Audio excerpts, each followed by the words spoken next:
जिल्ह्यात मंगळवारी रात्री विजांच्या कडकडाटासह पाऊस पडल्यानं शहरातील 3 ठिकाणी झाडं पडल्याची घटना घडली। या पावसामुळे काही भागात वाहतूक विस्कळीत झाली तर काही ठिकाणी वीज पुरवठा खंडित झाला। तसंच एका ठिकाणी झाड वाहनावर पडल्यानं वाहनाचं नुकसान झालंय। सुदैवानं कोणतीही जीवितहानी झाली नाही। पडलेली झाडं अग्निशमन दल आणि आपत्ती व्यवस्थापन कक्षाच्या कर्मचाऱ्यांनी कापून बाजूला केलं। ठाणे जिल्ह्यात मंगळवारी रात्री 7 वाजण्याच्या सुमारास पाऊस पडण्यास सुरुवात झाली। विजांच्या कडकडाटासह पडलेल्या पावसामुळे शहर परिसरातील विविध भागात झाडांच्या फांद्या कोसळल्या। 3 ठिकाणी झाडं कोसळण्याच्या घटना घडल्या अशी माहिती आपत्ती व्यवस्थापनानं दिली। मंगळवारी रात्री 8:45 वाजण्याच्या सुमारास पाचपाखड येथील गुरुकुल सोसायटीजवळ झाड पडलं तर 9 वाजण्याच्या सुमारास कळवा येथील हिरापन्ना मॉलजवळ असलेलं झाड उन्मळून पडलं।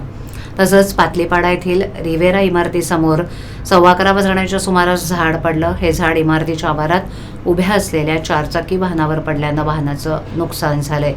पडलेलं झाड जेसीबीच्या साह्यानं बाजूला करण्यात आलं। झाडं तसंच फांद्या कोसळण्याची माहिती मिळताच अग्निशमन दल आणि आपत्ती व्यवस्थापन कक्षाचे कर्मचारी घटनास्थळी धाव घेऊन तातडीनं फांद्या हटवण्याचं काम सुरू केलं।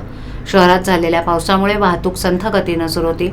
ठिकठिकाणी वाहतूक कोंडी झाली, रस्त्यावर पाणी तुंबलं तर काही भागात विद्युत पुरवठा खंडित झाला होता।